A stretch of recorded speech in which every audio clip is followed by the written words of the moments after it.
Coucou les amis, donc je vous retrouve dans ma voiture, hein. C'est un cadre complètement atypique, c'est-à-dire je suis allée au phare malgré le temps, je vais vous montrer.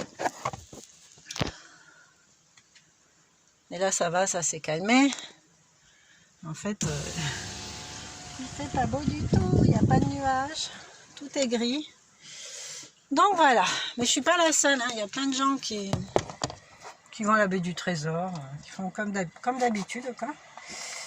Je trouve ça chouette hein, de s'autoriser à, mais là, arriver à la moitié du parcours, c'était juste pas possible quoi. Il s'est mis à pleuvoir. Je me suis dit que peut-être il pourrait y avoir aussi des éclairs à un moment donné, et là, en pleine forêt, ça craint quand même quoi. Surtout quand il n'y a pas grand monde. Donc voilà, bon c'est pas grave, qu'à cela ne tienne, ça va changer un peu. Je reviens avec les valeurs ajoutées, donc pour ceux qui ne connaissent pas, il y a 9 familles. Donc j'ai déjà fait des vidéos là-dessus. Il y a 9 familles différentes, donc celles qui ont des valeurs d'engagement, celles qui sont plutôt dans le relationnel, on parle bien de valeurs, hein, dans le management, les compétences, la personnalité, puis l'attitude, valeur de développement. Voilà, bon. Bah, l'idée en fait ça va être d'en tirer une pour moi. Il y a encore du monde qui arrive, c'est hallucinant. Il y a plus fou que moi. C'est cool. Je suis contente que les gens aient quand même cet appel de la forêt. J'espère juste qu'ils savent se montrer prudents quand même à un moment donné. Mais bon. Alors, une petite carte. Oh, engagement. Valeur d'engagement. Alors c'est trop fort parce que j'ai vraiment mélangé, c'était la première du tas. Donc, quelle croyance m'empêche de m'engager? Arrêter le mental et faire confiance. Faire en confiance le premier pas. Quelle valeur m'empêche de m'engager? Arrêter le mental et faire en confiance le premier pas.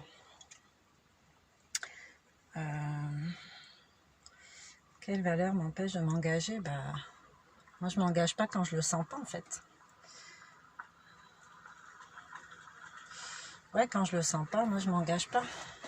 Alors de quelle valeur il s'agit? Les valeurs intrinsèques, les valeurs invisibles, les valeurs du cœur en fait, les valeurs du ressenti. Arrêter le mental et faire en confiance le premier pas. Bon, le faire si on sent que c'est... Si on sent qu'on est bloqué et que on a vraiment envie de s'engager, mais qu'il y a un truc qui nous bloque, mais qu'on a envie de s'engager, là, c'est bien de mettre le doigt dessus, arrêter le mental et essayer de faire un premier pas dans le sens où on aimerait aller en définitive, même si on est un peu limité. Mais par contre, si on sent que c'est bloqué, parce qu'il y a un truc qui nous dérange,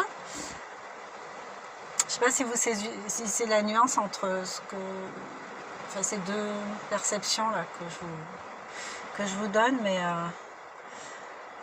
quand on sent qu'il y a un truc qui dérange et qu'on a un ressenti négatif par rapport à ça, voilà. Là, il ne faut pas y aller à tout prix en fait. Il ne faut pas y aller à tout prix. Les valeurs d'engagement. Donc bon, un engagement c'est quand même sacré. Quand on l'a faite cette carte avec Corinne. Quand on s'engage, l'idéal c'est quand même d'y aller quoi. Bon. Je pense que cette carte on l'avait déjà faite, donc je vais en faire une autre. Alignement, ça me correspond un peu plus. Présentement, alignement. Alignement, comment éviter de regretter ce que j'ai dit ou la décision prise. Alors le conseil, prendre le temps d'aligner tête, cœur, corps pour être centré, inspiré et juste. Comment éviter de regretter ce que j'ai dit ou la décision prise? Il ne faut pas y aller au galop quoi. Il faut réfléchir avant je pense. Valeurs personnelles, de personnalité, donc vous, comment vous voyez ça? N'hésitez pas à laisser des commentaires.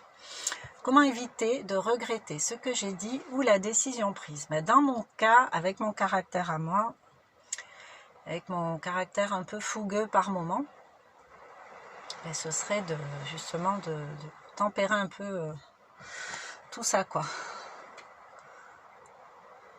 Et moi, en fait, je me sers beaucoup de mes ressentis pour y aller ou pas y aller. Pour aller dans une direction ou pas y aller, quoi. Si j'ai un mauvais ressenti, si je sens qu'il y a un truc qui bloque, là, un truc négatif, même si j'arrive pas à mettre de mots dessus, bah, j'y vais pas, en fait. Éviter de regretter ce que j'ai dit. Ben moi j'essaie d'y mettre les formes, de pas être trop rentre dedans. Bon, j'aime pas non plus tourner autour du pot, mais on peut très bien être franc et en étant bienveillant quand même. Hein. Enfin, moi en tout cas je m'y efforce. Rester franc, sincère avec les autres, avec soi-même, et en même temps dire des vérités, quoi. Pas toutes les vérités qui sont bonnes à entendre, mais bon. Je pense qu'elles sont toutes bonnes à dire. Tout est dans la façon de le dire. Donc moi, je me fie beaucoup à mes ressentis. Comment éviter de regretter ce que j'ai dit ou la décision prise? Ben, moi, personnellement, je me fie à mes ressentis. Et vous, comment faites-vous? Surtout si vous avez l'esprit fonceur. Esprit fonceur. Donc là, le conseil, c'est de prendre le temps d'aligner tête, cœur, corps pour être centré, inspiré et juste. Je pense que c'est un bon conseil. L'alignement, c'est vraiment la tête, le cœur, voyez, sur une même ligne. Et le corps, tout ça aligné. Voilà pour aujourd'hui. Donc n'hésitez pas à commenter. Et puis on se revoit bientôt. Je tombe sur l'humour. L'humour, moi, c'est une arme redoutable. Parce qu'elle m'a sorti des fois de situations plus ou moins agréables. Je trouve qu'avec humour, on peut dédramatiser plein de choses. Hein. Moi, je l'utilise dans mes fonctions, dans mon boulot, en fait. Mais bon, ça fait partie de moi, en fait. Ça fait partie de ma personnalité. Donc, je suis obligée de l'utiliser partout. Comment offrir à cette situation un clin d'œil, un brin de folie, de magie, de légèreté? Ben, c'est ça, en fait. Là, je suis en quête de ça en permanence. Ce que je joue de moi ne se joue plus de moi. Ce que je joue de moi ne se joue plus de moi. Waouh! À méditer. Hein. Ce que je joue de moi ne se joue plus de moi. Voilà, ben en fait, oui, il parle d'autodérision. L'autodérision, si moi-même je me permets de me remettre en question, de rire de certains comportements.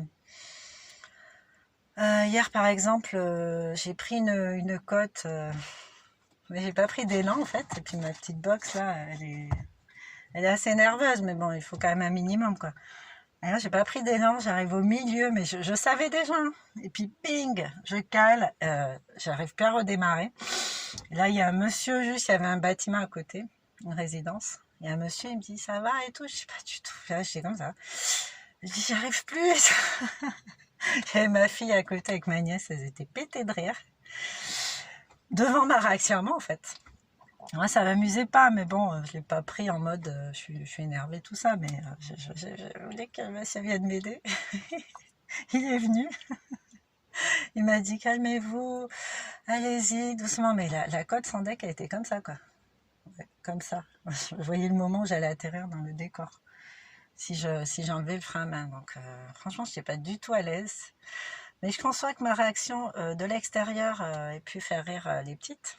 Donc après on en a reparlé hier soir, mais j'étais pété de rire moi aussi. C'est pas la première fois que ça m'arrive. J'ai du mal à gérer ce stress-là en fait quand ça se présente. Quoi. Quand je patine, il y a de la boue, ça glisse. Je suis pas à l'aise. Donc l'idée c'est de pouvoir rire de soi-même. Hein. On n'est pas des surhumains. On a le droit de pas être fort à chaque instant, de pas être fort dans toutes les situations. Même de se montrer faible par moment, ça fait partie du côté humain. Donc voilà, c'est hyper paradoxal par rapport à plein d'autres choses que je vais vivre et là où je vais pas forcément avoir peur. Et là, je sais pas, il y a des trucs qui remontent. Voilà. Mais après, on sait pas tout ce qui nous habite parce que on a vécu plein d'expériences, mais on n'a pas forcément mis des mots sur tout. Et pour peu qu'elles soient vraiment anciennes ou qu'elles soient passées comme ça à la trappe, ouais bon. On a banalisé un peu le truc, mais si émotionnellement ça a été très fort, même si on a essayé de le banaliser et de passer à autre chose, de ne pas lui donner trop de place, ben, il prend la place qui s'est inscrite au moment où ça s'est fait en fait. Donc voilà, bon les amis, je suis bavarde, j'ai parti sur une carte, je suis déjà arrivée à la 3e, donc je vous fais des gros bisous. Et je vous dis à bientôt. Moi cet après-midi c'est boulot, donc ce matin je suis bien contente d'avoir pu démarrer la journée avec quelque chose de choisi, de fait en fait. Moi j'aime bien mettre une action qui me fasse du bien avant de bosser. Demain c'est grosse journée, donc là je pense que demain j'aurai moins l'occasion de le faire. Donc voilà, c'est comme ça. C'est chouette. Je vous fais des gros bisous et je vous dis à bientôt dans une autre capsule. Laissez-moi des petits commentaires, ça fait toujours plaisir. J'ai moins l'impression de parler toute seule en fait. Voilà, je vous fais des bisous. À bientôt.